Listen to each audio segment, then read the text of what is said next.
نن چې کوم دی موږ دې چوک ته راغلي یو د دې فواره چوک ته راغلي یو صدر ته او صدر ته چې کوم دی د مهنګۍ د لاسه چې کوم دی لکه ډېر خلک راځي دې صدر ته مجبورۍ د لاسه راشي او روژه ده په روژه کې چې کوم دی یو په دوه باندې چې کوم دی د هغې نه دې ته ګراني شوه نو اخر غریب سړی به چې کوم دی په کوم طرف باندې کوم دی مزدوري شته دی نو غریب سړی به کوم خوځي نو چونکې زه دا خبره کوم د پاکستان د صوبه سرحد ګورنر سره چې کوم دی زه دا دغه کوم زه ورته دا خواست کوم چې زمونږ دپاره زمونږ د دغه لپاره غریبانو لپاره چې کوم دی یو دغه مقرر کړي په دې چې مزدورۍ نشته دی کار حالات خراب دی بارانونه شروع دي ګراني د ډېره زیاته که مخکې د چا نه دوکاندار نه تپوس وکړي نو هغه ته هم په ګران ریټ باندې هغه شی میلاو شوی نو ځکه چې کوم دی دلته چې کوم دی غریب عوامو ته هم چې کوم دی ګران میلاویږي نو اخر چې کوم دی د غریبانان چې کوم دی دا غریبانان خلک چې کوم دی په کوم طرف باندې روانېږي کوم طرف ته به ځي اخر د دې د لاسه چې کوم دی زمونږ د هغو خلک غریبانو خلکو چې کوم دی مجبوري یو داسې راشي چې بدو ته یې خیر شي بدو خلکو ته هغه ته چې پام شي په دې چې نن چې کوم دی د شوکې او ډاکي او د مردار دغه چې کوم دی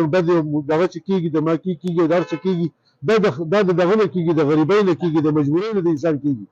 ولې چې انسان مجبور شي په کور کې چې کوم دی هغه ته رزق نه میلاوېږي روټۍ نه میلاوېږي جامه ورته نه میلاوېږي یو شی ورته نه میلاوېږي هغه به څه شی کوي نو سر دا به ټوله چې کوم دی دا به ټوله چې کوم دی دا زمونږ د حکومت په کار چې موږ سره زمونږ خلکو سره چې کوم دی حکومت تعاون وکړي او حکومت موږ سره ملګرتي وکړي په دې کې چې څوک ګوري چې هلکه دا که څونه غربت چې شروع دی دا زمونږ د حکومت د لاسه شروع دی په دې چې موږ سره دې تعاون وکړي غریبانو سره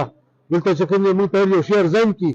نو موږ به هم خوشحاله یو هم به هم خوشحاله ټول مخلوق په خوشحالۍ چونکې ټوله مسله د مهنګایي د وجې جوړه شوې ده او خاص کر دا مسله غریب عوام دپاره ده دوکاندار چې کوم دی یو شی نرخنامه ځوړند کړي او هغه نه په هغه نرخنامه باندې شی غواړي هغوی ما ته منډۍ نه ګرامېلو شوی دی چې منډۍ ته لاړ شي هغوی ما ته مخکې چې ما ته هغه له ګرامېلو شوی دی دا چونکې څو پولیس انتظامي دا ورکوړ لاس چې کم میل لاس ته دا مال سپلای کوي چې هغه نه ټیک کړي دا مهنګۍ نه کنټرول کېږي نو بیا دوکاندار هم ذمہدار دی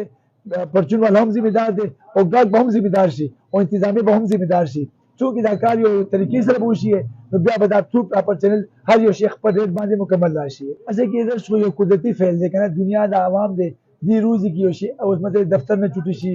یا مطلب نور ستر خلک خپل کار روزګار له خلودي کنه چې اوس مطلب خلک څومره یو ځای کې کوم رس جوړیږي خلکو زغه غواړي چې شی